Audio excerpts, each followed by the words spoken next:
Morning students, I hope you all are fine. So students, now we have start with the next questions of exercise 3.3.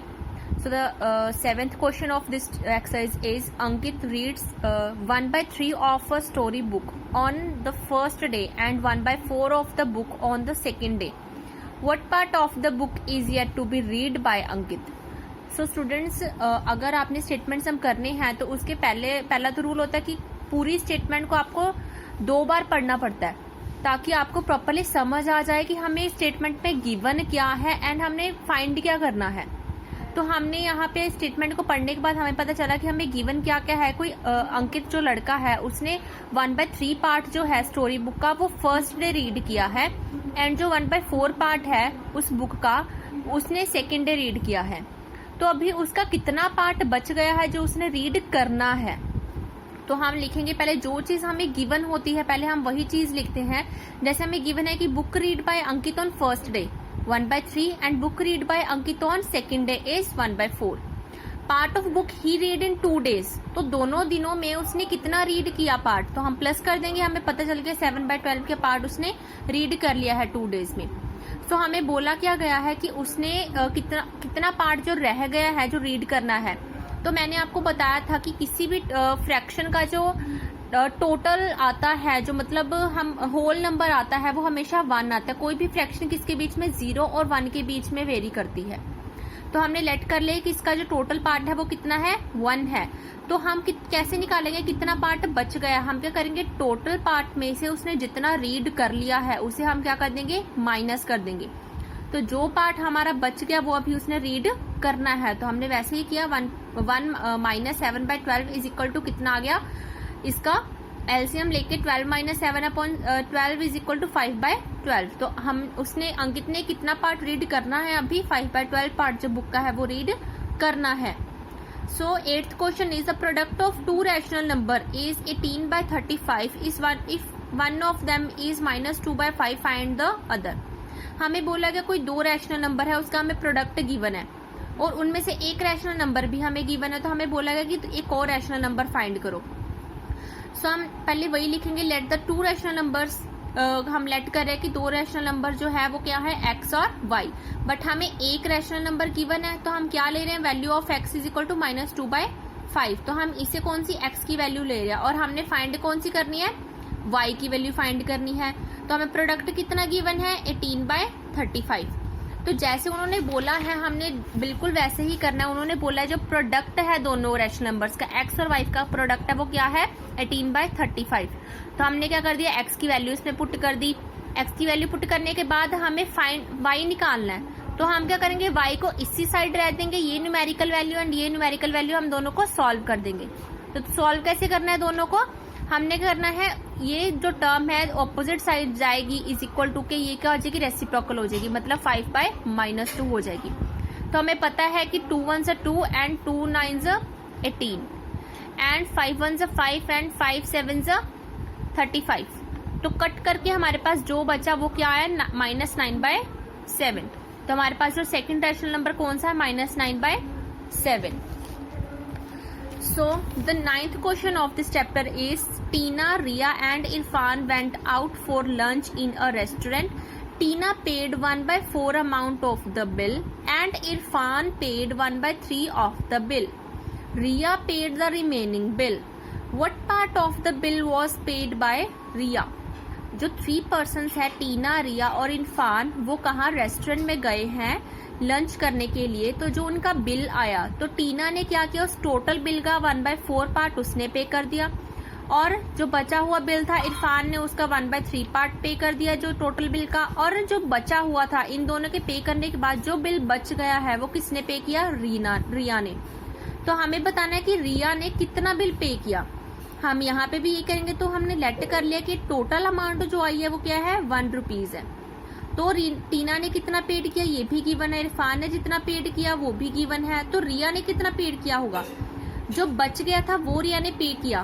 तो total में से अगर हम दोनों को निकाल देंगे प्लस करके दोनों को तो क्या जो बचेगा वो क्या आ जाएगा रिया ने पे किया। तो बस हमने क्या किया 1 माइनस इन दोनों को क्या कर देना प्लस करके हमने एलसीएम, सिंपल एलसीएम लेके हमने इसे सॉल्व कर दिया, और अब फिर से हम 1 माइनस 7/12 करेंगे, तो इसका भी एलसीएम हम लेंगे, तो क्या आ गया हमारा 12/7/12। तो ये कितना आ गया माइनस करके 5/12। तो रिया ने कितना पे किया बिल, 5/12 पार्ट है वो रिया ने पे किया, जो रिमेनिंग बच गया था।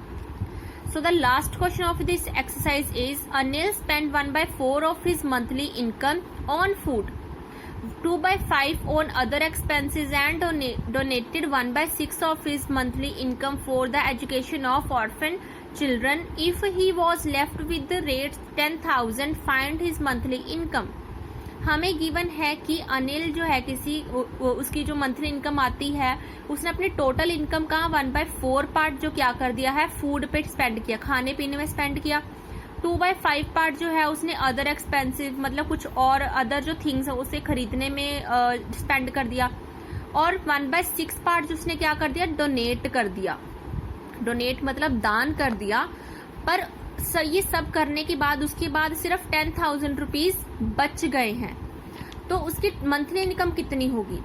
तो हमने यहाँ पे 1 लेट क्यों नहीं किया, होल नंबर क्यों नहीं लेट किया, क्योंकि हमें पहले ही गिवन है होल नंबर्स में जो अमाउंट है वो हमें गिवन है। जो हमने बाकी ये सम किए थे उसमें कोई भी अमाउंट हमें गिवन नहीं थी, हमें सिर्फ फ्रैक्शन में गिवन था। तो इसलिए हमने क्या कर लिया कि लेट कर लिया कि वो x है। तो money spend on food, food पे कितनी मनी स्पेंड हुई, 1/4 ऑफ x, मतलब 1/4 ऑफ टोटल मनी स्पेंड कर रहा था ना, तो 1/4x आ गया। तो अदर थिंग्स पे कितनी उसने स्पेंड की, 2/5 ऑफ x, ऑफ का मतलब मल्टीप्लाई, तो मल्टीप्लाई कर दिया बस इसे, 2/5x आ गया। And money donate by him, तो उसने जितनी मनी डोनेट की कितनी की, 1/6 part of whole money, 1/6 of x आ गया।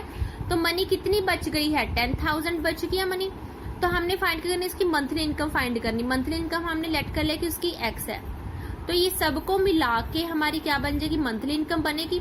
तो हमने सबको प्लस कर दिया, प्लस करने के बाद ये भी x वाली टर्म है, ये भी एंड ये भी। तो हम इन तीनों को क्या करेंगे, पहले इनको सॉल्व करेंगे, इनका एलसीएम लेके।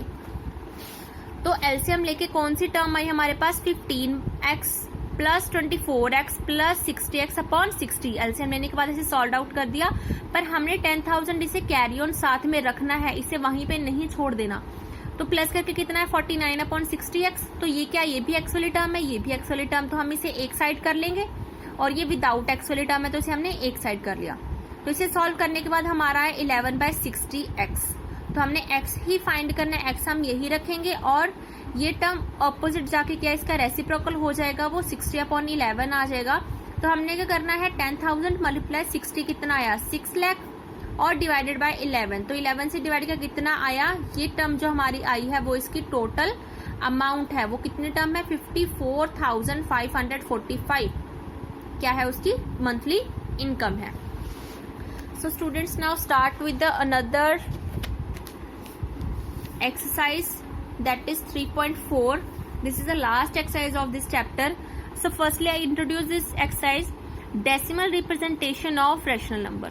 अब हमने यहाँ पे डेसिमल रिप्रेजेंटेशन करनी है रैशनल नंबर की। जैसे वो होता था p/q की फॉर्म में होता था कोई भी रैशनल नंबर, उनको हमने सॉल्व करके डेसिमल में लिखना है। तो ये दो टाइप के आते हैं डेसिमल, जो इसमें आते हैं terminating decimal and non terminating decimals. Terminating decimals में आ गया in rational number p/q when p is completely divided by q such that the remainder becomes 0, the resultant decimal is called terminating decimal. अगर कोई भी जो rational number है वो किसमें है, p/q की फॉर्म में है, पर हम क्या उसे डिवाइड करें, q को डिवाइजर और p को डिविडेंट रख के हम उसे डिवाइड करें, और डिवाइड करके वो क्या आ रहा है, रिमाइंडर उसका 0 आ रहा है। अगर उसका रिमाइंडर 0 आ रहा है तो वो कौन सा डेसिमल हुआ, टर्मिनेटिंग डेसिमल हुआ।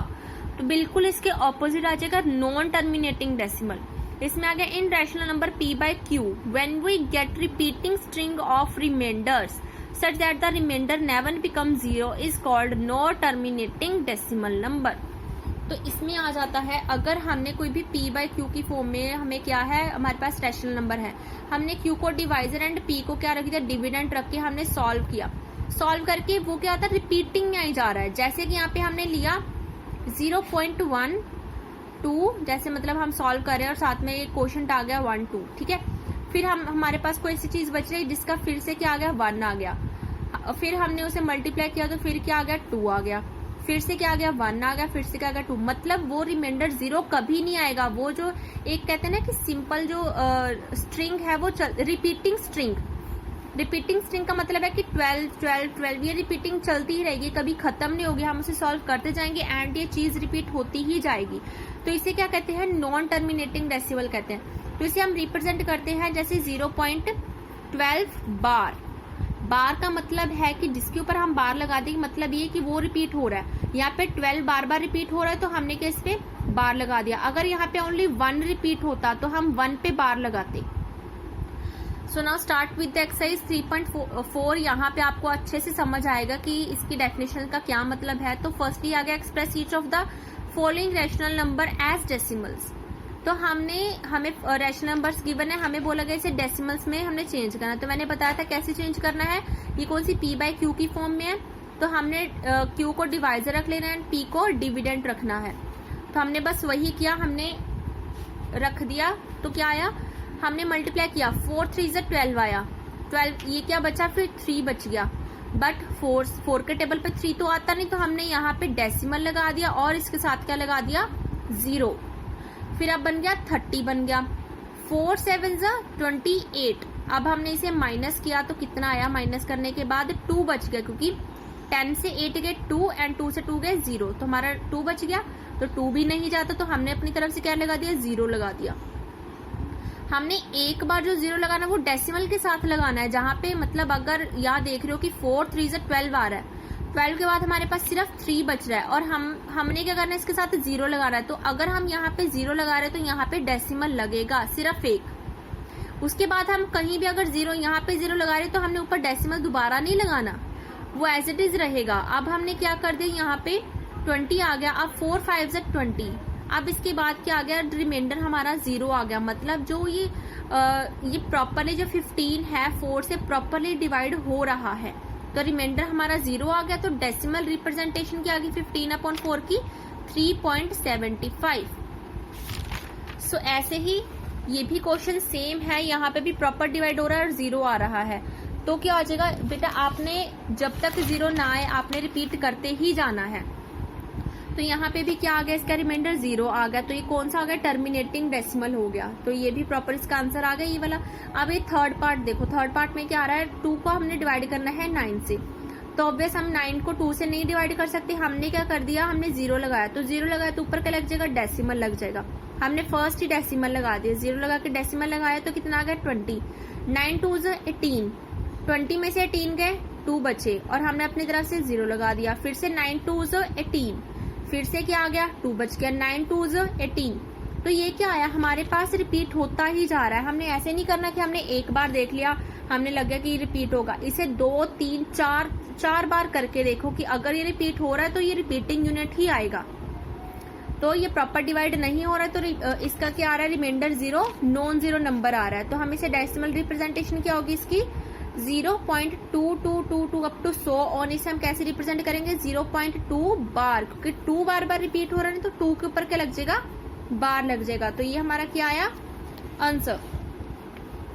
सो फोर्थ क्वेश्चन ऑफ दिस, ये हमारा काफी बड़ा चल गया क्योंकि मैंने बोला था कि हमने देखते ही जाना है कि रिपीट हो रहा है या रिमाइंडर आएगा। तो हमने पहले इसे सॉल्व किया, सॉल्व करते करते मेरे पास आया 1 4 2 8 5 7।